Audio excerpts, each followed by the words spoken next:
እንለዋለን። ከቀብር ዓለም በኋላ ወደ ዋናው ዓለም የመጨረሻው ዓለም እንሸጋገራለን።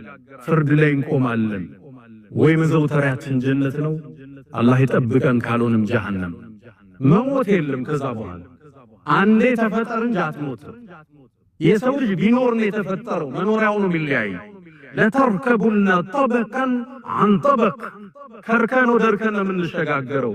ከእናት ሆድ ወደዚህ ምድር፣ ከምድር ወደ ቀብር፣ ከቀብር ወደ ቂያማ፣ ከቂያማ ፍርድ ወይ ጀነት ዘላለም እንኖራለን። አላህ ይጠብቀን፣ ካልሆነ እሳት ውስጥ እንኖራለን። የሰው ልጅ ሊኖር ነው የተፈጠረው፣ ሊሞት አይደለም። ሽግግር ላይ ነው። አንዴ ከተፈጠርክ በኋላ መሞት የለም፣ መሸጋገር ብቻ።